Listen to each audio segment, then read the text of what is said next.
Halo guys, Halo guys, welcome to our channel, Safar Nurhan. channelnya para sastrawan, para penulis. Channelmu makin moncer nih, Far. Oh ya, dia aja sih. Udah berapa subscriber? Barulah nyonya berapa, masih dihitung jari. Teman-teman tolong subscribe ya, biar Safar Nurhan makin semangat bikin konten-konten Enggak sih. sastra. Asalkan kalian nonton banyak, berulang-ulang gitu. Biar jam tayangnya banyak ya. Jam tayangnya banyak. Nah ini kita akan bahas mereview buku Oh. Banyak yang nanya ya, Far ya. John Kapan nih? Steinbeck. Katanya kapan nih Safar nge-review buku? Emang ada? Ada. Oh, aku nggak lagi perhatiin. Ada, aku baca. John Steinbeck, Mutiara Ini bahasa Inggrisnya. The Pear. Iya gitu ya? The Pear atau Iya. The Pear? Pear kan? Itulah. Lalu kalau buah-buahan kalau pear, The Pear. Pear. John Steinbeck. Cerita tentang apa ini ya? Ini nih, dia selalu lempar kayak gini ke aku. Apa?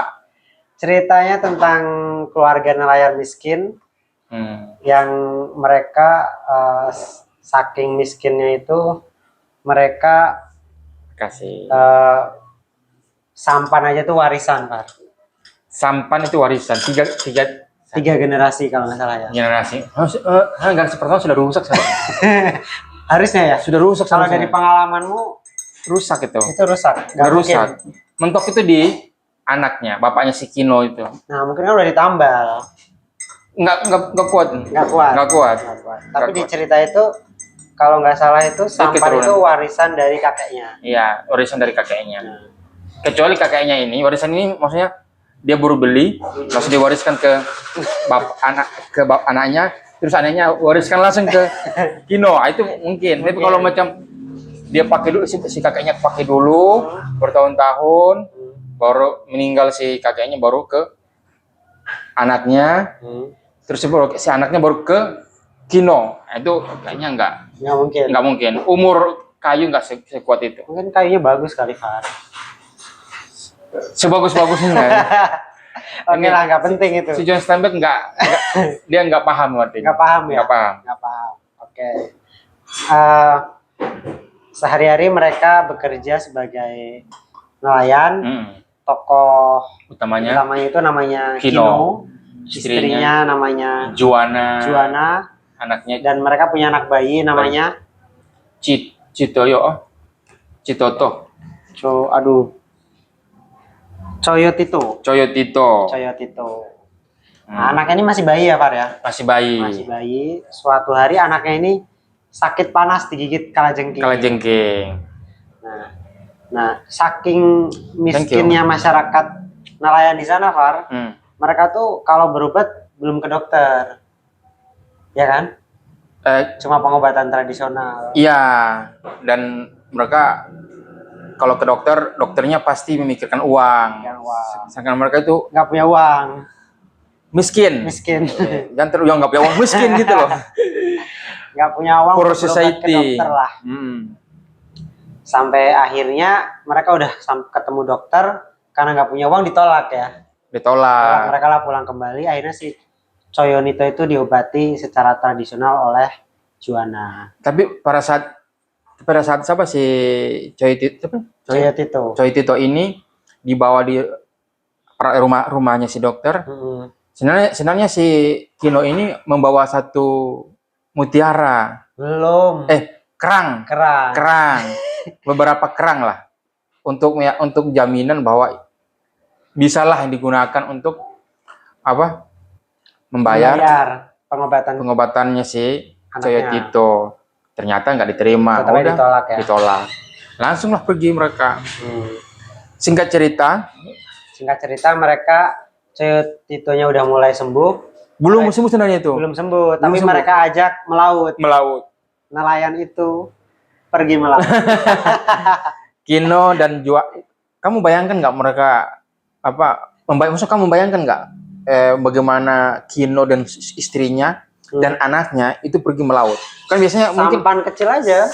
kamu terbayang nggak? Kebayang, aku udah Kebayang. pernah naik sampan kecil waktu itu. Tidak, maksudnya ya kalau kamu sudah naik, maksudnya kamu kebayang nggak satu rumah tangga ini pergi melaut gitu loh. Kamu kebayang nggak, pernah ada nggak lihat-lihat kalau televisi mungkin Ya biasanya sih suaminya aja kan. suaminya kan maksudku. Suaminya. Tapi ini si John Steinbeck mendeskripsikan si istrinya dan anaknya juga terlibat dalam Mereka keluarga romantis pada ceritanya. miskin. Romantis. Romantis ya. Setia istrinya. Iya sih. Nah, terus. terus. Nah, ketika mereka lagi mancing nih teman-teman, tiba-tiba mereka menemukan mutiara. Mutiara dengan deskripsi Ukurannya tuh paling besar di raksasa. paling besar di antero Salinas, California. Tapi di situ nggak dijelaskan, hanya dia bilang di Kampung Teluk. Kampung Teluk. Ya. Kampung di Teluk. Nah, si Kino merasa bahwa wah, kalau kita menemukan mutiara ini akan mengubah hidup kita. Ya, disitulah Itulah premis ceritanya. awal mula sifat manusia kelihatan. Apa yang perasaan pertamamu ketika selesai membaca novel ini apa, Pak? Ya, pertama ya lagi-lagi sangat dekat ya. Sangat dekat. Dan walaupun saya kasih 3 bintang di Goodreads,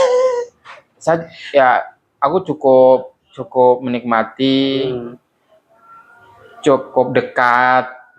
Aku tuh di kampung aku dulu tuh masih kecil pernah ada tambak mutiara. Tambak mutiara orang apa ada Cina. Berarti itu kalau tambak mutiara dipelihara, dibudidaya. Kerang kan kerang gitu. Iya, masalah dibudidaya. Dibudidaya.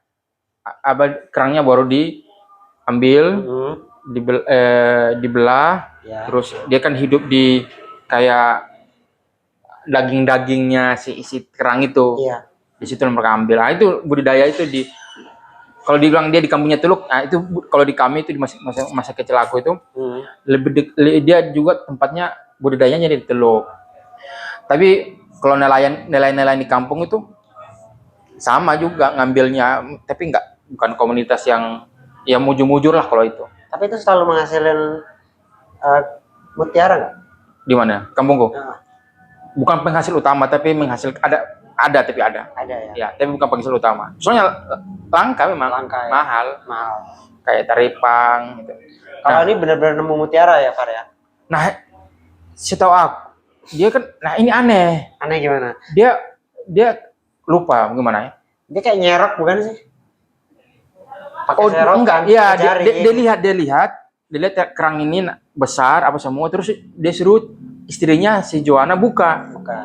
Langsung dia nggak mau lihat buka, nggak mau membuka, nggak mau lihat malahan. Tapi keyakinannya ada bahwa ini kayaknya mutiara gede. Nah, mutiara gede ini barang ini. Si Joanna ya sebagai istri selalu support suaminya kan. Dia langsung ambil, dia belah, dia lihat, wah senyumlah mereka tuh. Nah, aku tuh cukup dekat dengan tema ini.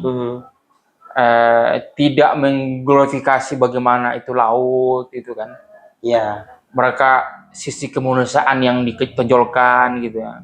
Makanya ini kalau di Indonesia ini pasti dilabelin tentang laut. Dilabelin tentang laut. Padahal ini bukan tentang laut. Manusia yang serakah misalnya. Ini tentang manusia pesisir yang miskin. Bukan laut. Tapi memang sumber kehidupannya di laut gitu. Yeah. Itu seperti kamu nulis misalnya di kampungmu Pekalongan misalnya. Batik. Tentang batik. Bukan tentang batik. Bukan. Kalau itu aku mau compare setara ini. Yeah. Ada satu sosok utama dalam novelmu. Dia seorang petani padi. Masa tentang padi novelmu? Ya. Kan enggak. Bukan. Tapi misalnya gini, aku mau kehidupan masyarakat agraris. Misalnya gini, tokoh utamamu itu dia miskin. Supaya dia bisa makan, dia jadi buruh. buruh sawah. Ya, Dia nggak punya sawah, dia buruh sawah. ya. Nah, apakah itu tentang sawah? Enggak. Bukan. Tentang si manusia yang miskin itu, Ya. gitu. Buruh petani Petani buruh, bukan tentang sawah itu. Nah, itu yang kadang-kadang di banyak tempat ya di Indonesia selalu Misalkan nih, kamu mendiagnosa salah gitu, salah misalkan mendiagnosa. novelmu nih, ada satu novel dan satu kumcer. Iya. Orang bilang itu tentang laut. Kagak, aku nggak bilang. Bahkan novel dia yang judulnya Siapa bilang Pelaut Mata Keranjang nggak ada cerita melaut ya. Ada dong. Mancing. Oh kok mancing doang. Mancing doang. Dan itu pun berapa kali doang gitu. Berapa kali doang. Paling banyak di mana di daratan. Di daratan. Nah, novel ini itu menunjukkan ke kita bahwa ada satu barang mewah kalau dimiliki oleh tanda kutip orang yang tidak punya uang sebelumnya, itu terbayang dia mau ngapain. Ya. Kino kan itu dia karena dia miskin, dia bilang dia mau ini, dia mau karena dia miskin, terus karena dia miskin nggak punya rumah yang bagus, belum nikah di gereja, terus dia pengen anaknya sekolah di tempat yang baik. Itu kan kebayang semua itu dia dengan mutiara ini, harapan untuk menjadi yang baik, lebih baik itu muncul. Iya kan? Iya. Dan sebenarnya kalau menurutku ya di Kino itu dia mungkin ada sisi maruknya mempertahankan mutiaranya, tapi bermasalah ini masyarakat yang tahu bahwa ada mutiara di sama dia. Kan dia melindungi itu mutiaranya. Iya kan? Iya. Mau melindungi mutiaranya karena apa? Dengan mutiara ini aku bisa gini. Tapi di situlah jadi masalah. Iya kan? Iya. Membunuh ini, pergi ke tempat kota besar tapi dia kapal perahunya dibocorin apa semua. Gitu sih. Iya. Kalau kamu? Ada satu bagian di novel itu ketika si Kino bilang kayak gini, tidak ada yang membuatku takut selain kemiskinan. Iya betul. Jadi menurutku itu yang takut banget ya. Ngegambarin betapa senangnya perasaan Kino ketika menemukan mutiara itu dan dia percaya bahwa mutiara itu akan mengubah hidup mereka. Mereka bisa punya uang, mereka bisa mungkin punya kapal baru yang lebih baik. Mungkin mereka bisa bangun rumah, mungkin juga yang paling mereka inginkan itu adalah sebenarnya pengen si anaknya itu nanti Coyonito itu bisa sekolah. Ya sekolah. Dan, bagi mereka ketika anaknya bisa sekolah akan mengubah nasib. Bukan nasib mereka. Ya kan, mengubah kondisi atau status sosial mereka. Dan aku rasa memang pengalaman Kino dan keluarga itu ya pengalaman yang dekat sama masyarakat kelas bawah saat ini juga, Pak, di sini juga. Gitu. Artinya mimpi, keinginan untuk naik kelas, untuk punya hidup yang lebih baik itu kan selalu menjadi harapan orang-orang kelas bawah. Ya misalkan dalam film Parasite lah. Oke, aku udah nonton kan? Belum Film Parasite misalkan gimana film terbaik sepanjang masa itu. Ya, Times. Times ya. Itu kan sama gitu premisnya, gimana orang miskin itu punya impian ngerasain jadi orang kaya. Nah, itu pun yang dialami oleh Kino dan juga Joanna ketika menemukan mutiara itu. Tapi Joanna itu yang aku suka dari karakter Joanna dengan Kino ya. Dan ini salah satu keegoisan suami gitu ya. Joanna itu selalu memberikan respon, selalu memberikan pendapat bahwa ini mutiara kita buang aja gitu. Ini membawa kemurkaan kita. Dengan saudaranya juga namanya Joan. Kalau si Joanna kan istrinya, ini Joan saudaranya si Kino. Disarankan untuk buang aja, kalau enggak kita akan dikejar apa semua. Iya. Tapi Kino ngeyel banget. Dia selalu bilang ini dengan harapan tadi kan. Yang aku mau bilang di sini digambarkan Kino itu sangat egois, tidak mau mendengar istrinya. Walaupun di endingnya ada.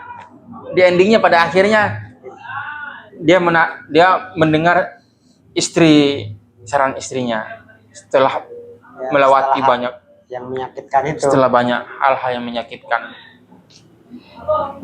Ya, aku bilang sih itu gambaran apa ya? Maskulinitas si Kino gitu. Iya sih. Jadi kayak ego seorang laki-laki yang merasa nggak mau menyerah gitu, nggak mau mengalah, merasa bahwa aku nggak takut sama orang-orang yang mengejarku gitu kan. Aku nggak peduli sama mereka karena aku percaya kalau aku tetap punya mutiara ini dan mutiara ini bisa aku jual, ini akan bisa mengubah hidup kita gitu. Dia udah kayak capek lah hidup miskin gitu. Itu yang jadi ego laki-laki gitu, ego si Gino ini. Dan ya yang menarik dari Steinbeck ya menurutku adalah bagaimana ketika dia menggambarkan tokoh Kino ataupun tokoh Juana itu tidak hitam putih kan. Oke, betul. Jadi ya kita bisa menangkap keinginan atau perasaan si Kino gitu. Kenapa dia bersikeras untuk tidak membuang mutiaranya gitu. Oke. Tapi sisi lain ya itu juga bentuk egoisnya si Kino gitu. Sehingga membuat dirinya dan istrinya dalam bahaya, ya kan, dikejar orang-orang, kemudian sampai terjadi tragedi di akhir cerita gitu. Itu kan membuat kita melihat tokoh Kino ini ya tidak hitam putih. Tokoh yang sangat manusiawi menurutku gitu. Begitu juga si Juana gitu ya, digambarkan oleh si Steinbeck ini sebagai perempuan yang ya apa ya, sayang suami kali ya, Sayang banget. sayang banget gitu, nurut gitu kan.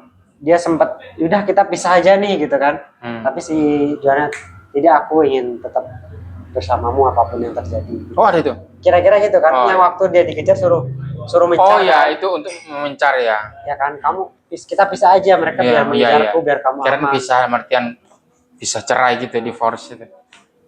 Unconditional love. Oh. Mirip-mirip sore. Oh.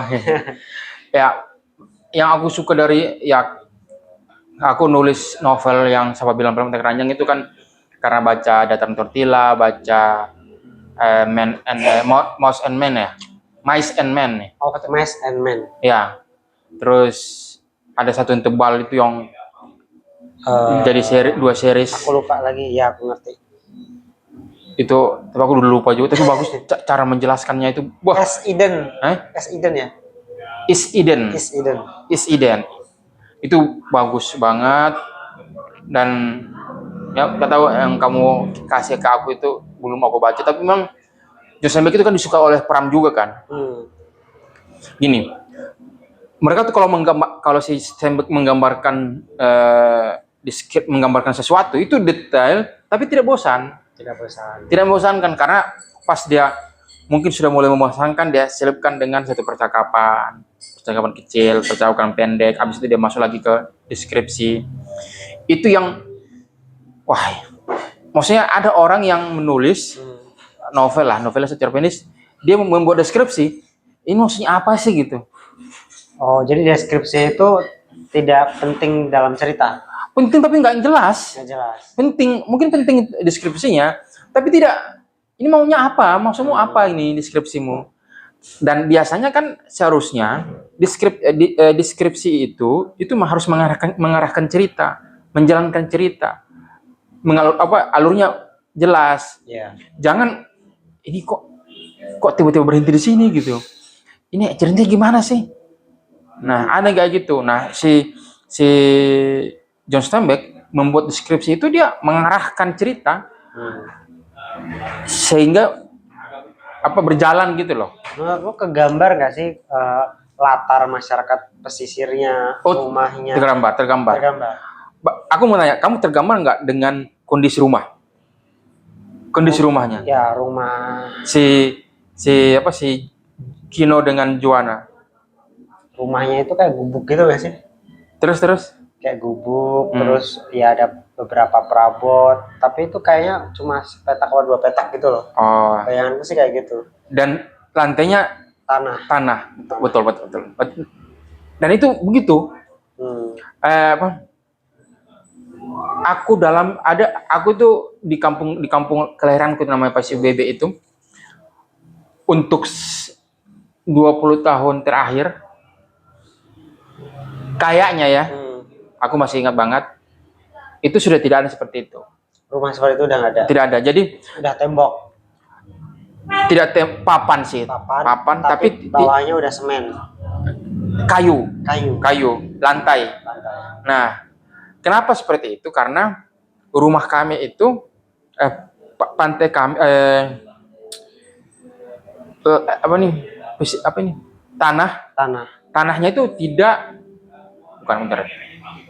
Jadi gini, sebelum aku masih kecil, rumah kami itu ada di rumah panggung di laut. Iya. Nah, beriring waktu naik ke darat. Iya. Karena gempa apa semua pindah semua. Nah, tidak ada rumah-rumah seperti itu yang tergambarkan dalam kino. Oke. Nah, kalau ada di beberapa di kampung pesisir yang aku pernah tinggalin, iya, itu masih seperti itu. Oh, jadi itu memang lebih tertinggal. Agak jauh memang. Agak jauh. Waktu kami pindah ke yang di latarku yang masih Masoni itu, masih ada seperti itu. Jadi kamu waktu baca itu kebayang itu? Kebayang, gubuk-gubuk seperti itu. Kami masih ada, bahkan di rumahku itu di Banggai, rumah-rumah anak sekolah, di samping rumah itu masih gubuk, masih temboknya, dindingnya itu masih bambu ya? Bambu yang dianyam. Bambu yang dianyam, ya. Di ranyam-anyam lah gitu. Itu sangat, ya cukup relate. Sebenarnya buku-buku seperti ini harus dibaca oleh orang-orang di pesisir sih. Maksudnya pasti akan kena ini, akan relate dengan kehidupan mereka. Setidaknya kalau tidak kehidupan mereka pernah melihat lah di sana. Khususnya di Bangga lah gitu. Si John Steinbeck ini. Dan menurutku teman-teman kalau mau memulai menulis, John Steinbeck sih. Baca John Steinbeck memudahkan kita menggambarkan alurnya gini, karakterisasinya begini, jelas banget. Ya ala-ala Pram lah menurutku. Clear. Kalau menurutmu nih, apa yang jadi kelebihan novel Steinbeck, terutama novel ini ya, novel Mutiara ini, jika dibandingkan dengan novel sastra Indonesia pada umumnya? Ini kalau ditulis oleh teman-teman, ini nggak dianggap sih. Nggak dianggap sastra? Jadi sastra tapi ya wes. Nggak mengangkat isu penting gitu. Ini bukan masalah isu ya. Ada dua sih kalau mau di isu dan gaya dia sudah tidak seseksi para juri. Para juri tidak akan, kalau DKJ misalnya ya. Iya. Atau mereka tidak akan B aja gitu. Kayak tulisannya biasa aja. B aja. Oke. Coba siapa juara satu kayak siapa? Tapi tidak akan sama, tidak akan dilirik. Begitupun tema belum menurutku tidak sih, bukan belum, tidak. Karena kalau dari dulu sih tema-tema kayak gini sudah populer ya di Indonesia. Nah itu sebenarnya kan jadi pertanyaan juga, Far. Maksudku Indonesia ini kan negara laut. Kalau salah, jangan sampai kepulauan. Negara laut. Yang di sana ada pulau-pulau. Indonesia itu negara hamparan laut yang ditaburi pulau-pulau. Ya. Kata si maritim lah. Kata siapa? Kata si Adrian Belapian. Kalau maritim tepat nggak? Tepat. Oke. Nah, sebagai negara maritim ini kan artinya kan sebenarnya isu tentang masyarakat pesisir ini sebenarnya harusnya isu yang dekat, isu yang penting. Misalkan di kampungku nih di Kota Pekalongan itu kita mengalami banjir rob. Jadi air laut naik ke daratan, ke pesisir, sehingga banyak rumah-rumah di daerah Pekalongan itu yang sekarang tenggelam. Dan ini terjadi di sebagian besar kota pesisir pantai utara Jawa gitu. Kemudian juga ada isu tentang misalkan sampah-sampah laut yang membuat ikan-ikan mati karena makan plastik gitu kan. Kemudian terumbu karang juga rusak oleh bom ikan yang dipakai nelayan gitu dan sebagainya gitu. Artinya kan isu-isu tentang masyarakat pesisir ini kan isu yang harusnya tuh dekat dengan kita gitu. Kenapa cerita-cerita tentang masyarakat pesisir ini masih relatif jarang atau kurang diangkat, bahkan mungkin yang kamu bilang tidak dianggap sebagai isu penting ketimbang isu-isu yang lain gitu. Isu-isu misalnya mengangkat tema sejarah atau tema politik misalnya. Nah, menurutmu kenapa itu, Far? Apakah memang kita sudah berjarak dengan isu ini atau memang penulis-penulis kita saja yang belum melihat ini sebagai isu yang penting? Tapi tidak saja dalam sastra sebenarnya. Sastra banyak ada sih yang jadikan motif-motif puisinya saya kan banyak tentang laut apa semua. Tapi kalau dalam kehidupan sehari-hari itu kita juga tuh tidak selaut itu. Maksudnya di kampungku misalnya ya, contoh.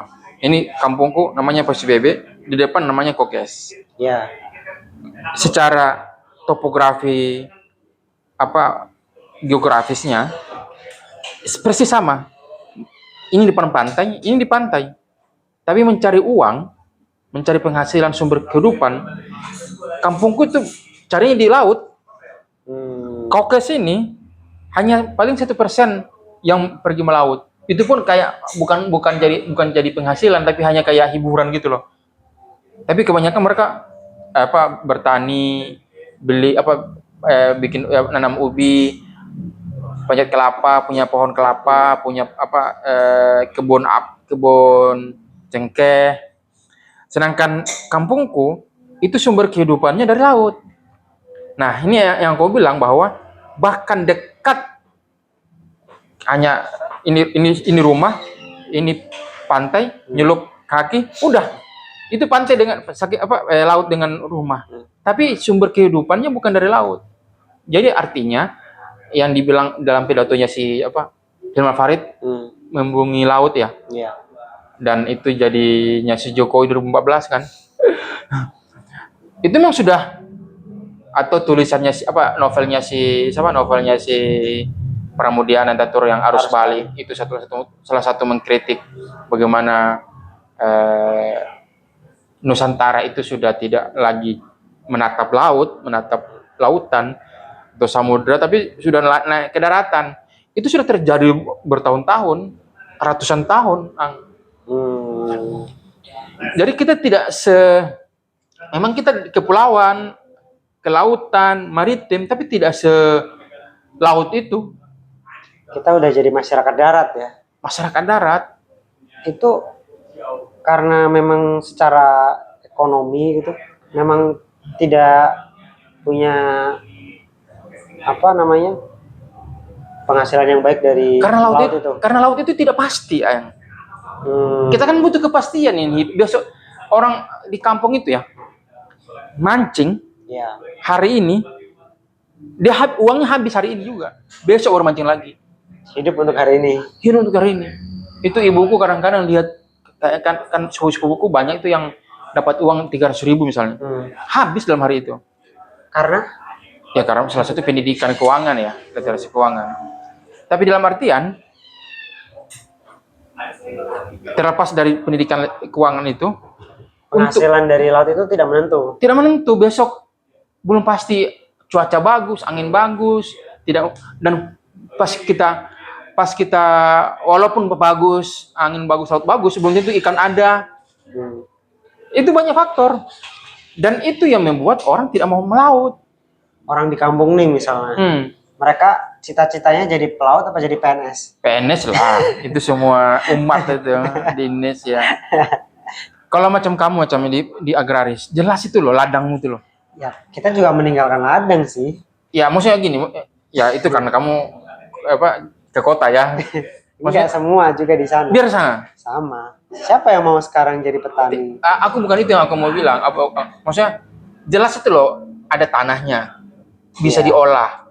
Kan bisa gagal. Nah, gagalnya ya tidak se ekstrim di laut lah maksudku. Maksudnya kalau di laut itu, laut memang ada. Ikannya belum tentu makan itu loh.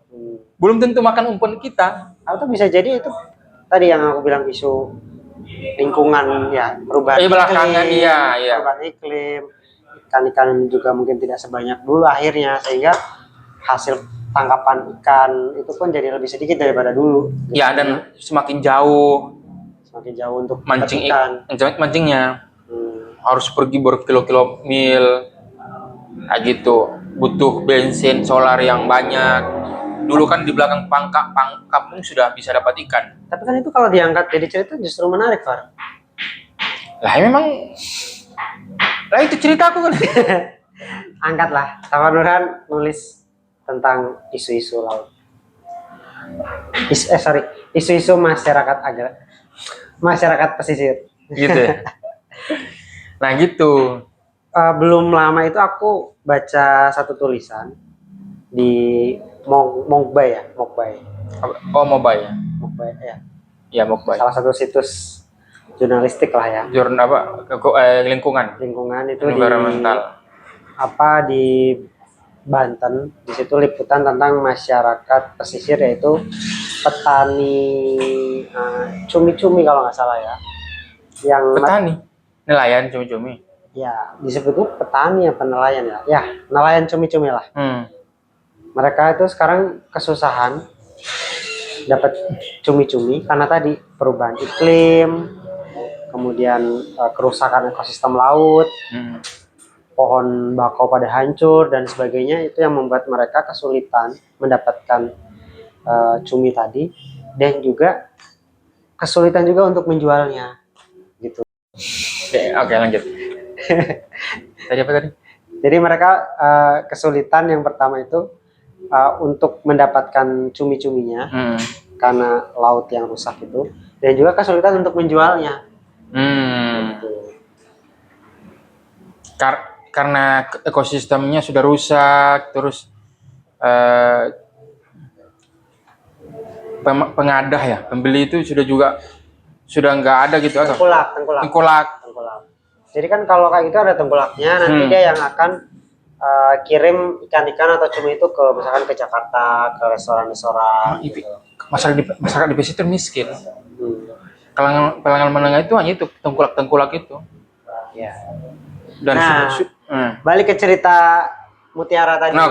Jadi ketika si Kino nemu mutiara itu kan dia mau ngejual mutiaranya ke tengkulak. Nah, si tengkulak ini kurang ajar juga ya kan. Iyalah. Dia nggak mau si Kino ini mainin harga, hidup kaya gitu atau punya uang kalau mereka jual mutiaranya dengan harga yang sebenarnya.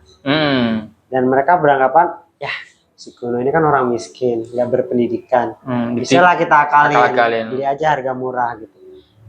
Kita bisa nangkep tuh kalau si para tengkulaknya itu udah kong kali kong dulu, udah sepakat kalau mereka mau nawar harga murah, gitu kan. Nah siapa saudaranya Kino sebenarnya udah ngingetin kan, mereka pasti nggak mau nih jual harga yang sesuai gitu. Tapi si Kino nya nggak apa-apa, kita coba dulu. Ternyata benar, mereka nggak mau beli dengan harga yang sesuai gitu. Mereka nawar dengan harga yang sangat murah, yang itu membuat si Kino nggak mau gitu. Nah, itulah yang membuat si Kino akhirnya dikejar orang-orang nggak jelas lah ya, orang-orang yang kita nggak tahu itu siapa sebenarnya. Iya, nggak jelas siapa. Dan si Kino didatangin kan, pada akhirnya si dokter dengar ada mutiara di rumahnya si Kino, dia datangin kan. Kurang ajar juga ya. Iya, karena ada uang ini. Dan pura-pura goblok itu. Ada mutiara. Itu kan dibilang oleh masyarakat situ kan. Heboh kan? Iya. Boleh aku bantu jual ke Perancis gitu ya. Dia ngomong gitu. Jadi Kino tolak. Nggak tahu dia bayar dengan apa. Ini udah nggak jelas loh. Belum dibayar. Oh iya, karena aku mau jual. Belum kejual mutiaranya. Aku mau jual sendiri aja di kota, kata dia. Nah si dokter itu aku sih ngerasa ya, yang waktu di awal meriksa itu kan dia ngasih obat tuh, kayaknya itu obatnya sengaja biar sakit deh. Kayak sembuh dong. Enggak, kan pertama diperiksa dulu, dikasih suntik atau apa gitu kan. Udah sembuh kok. Belum. Enggak. Dia bilang gini, nanti tunggu 1-2 jam lagi. Aku datang. Dia pasti akan gitu. Kulitnya biru-biru atau apa. Bener kan? Nah itu kayak aku ngerasa ya, kayak ini dokternya sengaja ngasih sesuatu biar anaknya sakit nanti biar butuh bakal diobatin gitu. Aku sih ngerasa gitu ya. Karena itu kayak hawa-hawa kecurigaannya si Kino tuh berasa gitu sama si dokternya kan. Kamu kalau baca bukunya si ini perjalanan dia dari apa? Dari mana? Dari kampungnya mau pergi ke kota itu kan lewat Pasir, ya pantai itu kan. pantai. Pantai.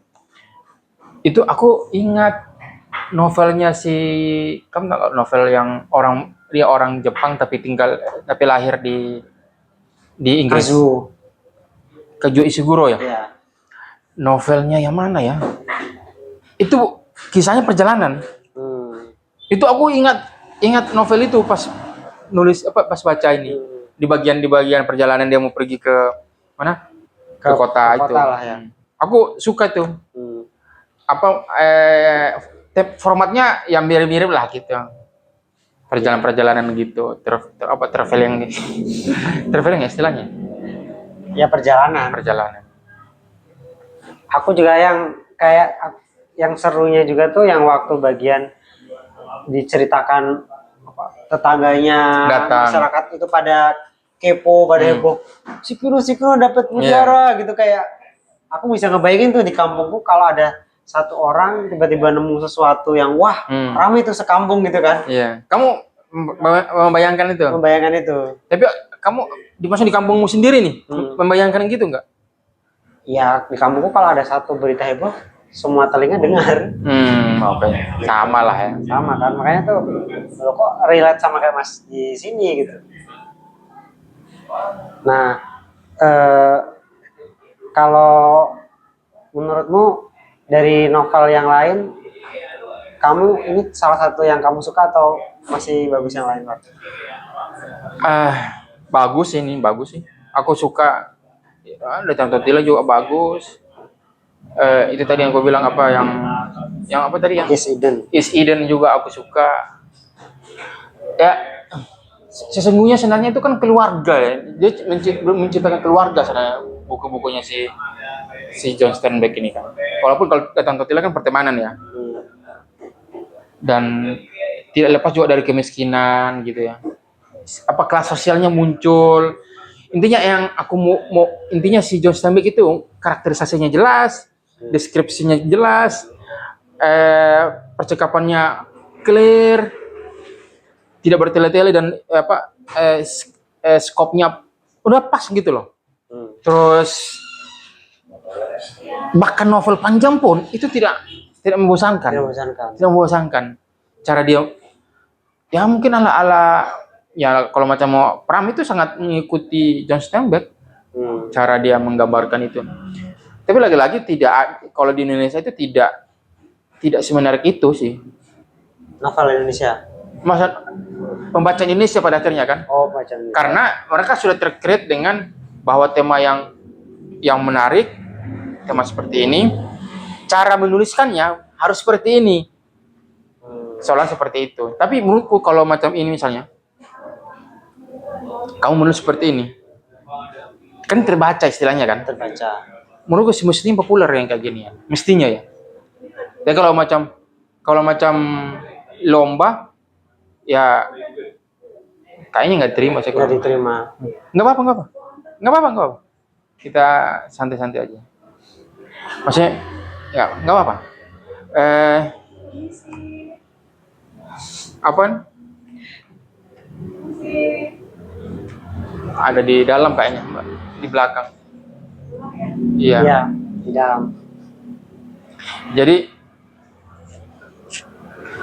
kalau kamu menulis format seperti ini untuk lomba, tidak akan kembali lagi tidak akan menang. Tapi kalau macam kamu mau memuaskan pembaca, ini kamu disukai. Pembaca umum, bukan pembaca sastra ya. dan apa ego-egonya lah. Ego-egonya. Ini menarik ini. Karena kita kan menulis untuk membaca, bukan untuk penulis. Oh, iya kan? Kita menulis untuk membaca, bukan untuk penulis. Boleh lah. Ya, gitu ya.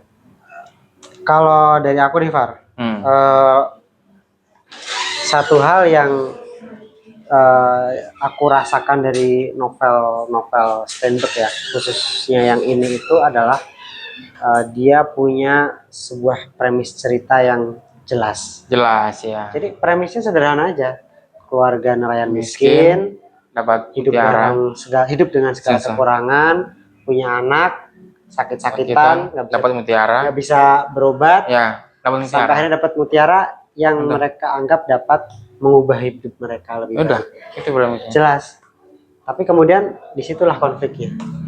Gitu. Dan endingnya aku sedih banget sih. Iya sih. Menurutku itu ending yang khasnya dari Steinbeck juga gitu. Khas temen dengan khas zaman-zaman dulu kan ya. Jadi Iya kali. endingnya itu penuh dengan ironi gitu loh. Iron dan haru ya. Haru gitu.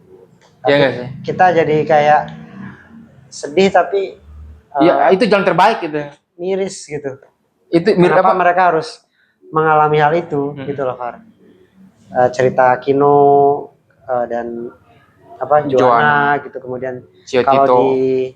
kemudian di apa Of Mice and Men itu kan cerita si Lenny dan John ya, siapa sih Aku satu lupa, lagi Mice and lupa. Itu juga endingnya kan tragis juga gitu. Terus Dataran Tortilla juga endingnya tragis gitu. Tiga-tiganya ini tragis nih endingnya. Dan ya mungkin Tragis yang kau maksud gimana sih? Aku di endingnya aku membayangkan yang mana ini si tragis lah, kan sih itu siapa? anaknya kan kena Oh kena ya? Kenapa? kena peluru. Oh, aku nggak di situ loh. Ya ini jadi spoiler. Oh gitu.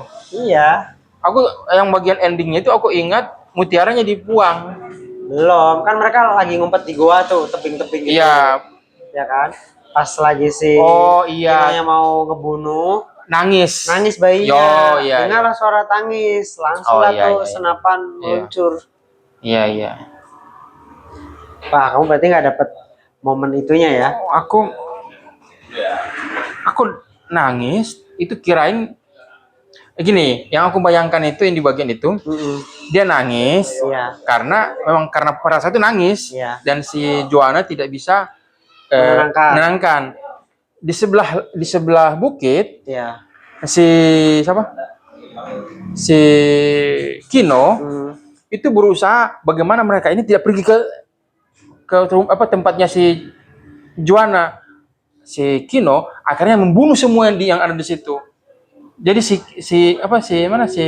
telat, jadi dia mau ngebunuh tapi telat. udah nembak duluan. Oh gitu. Gitu. Aku Kamu coba baca lagi deh. Dia bagaimana? terus.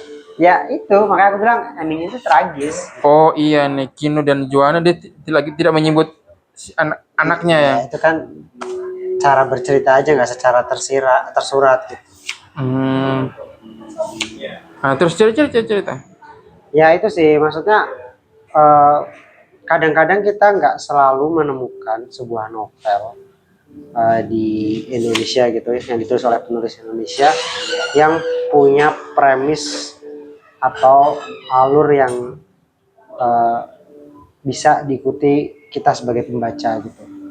Kadang novelnya itu hanya mau ngomongin isu tertentu gitu, ngomongin sejarah tertentu gitu, tanpa punya sebuah premis cerita, alur cerita yang bisa kita ikuti dan bisa menarik bagi pembaca gitu. Nah, karena dari alur itu, Far, yang akhirnya akan membuat tokohnya ini juga punya karakter, ya kan? Oke.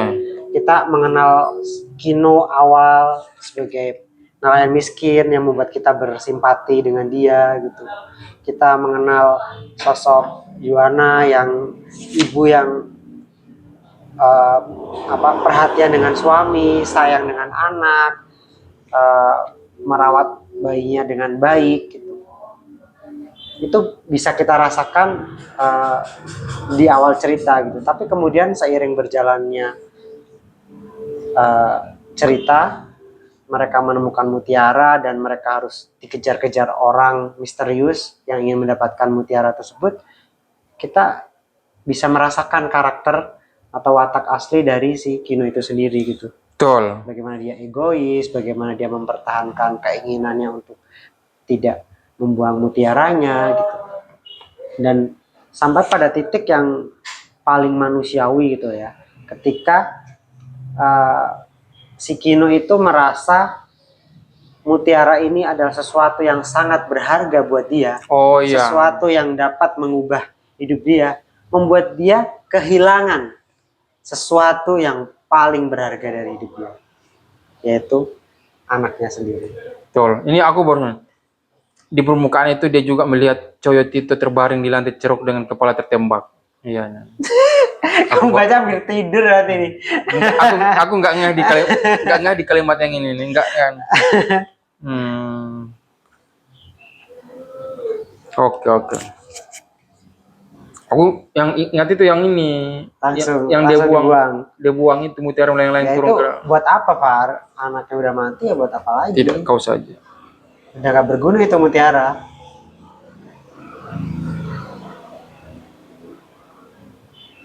Iya. Tuh.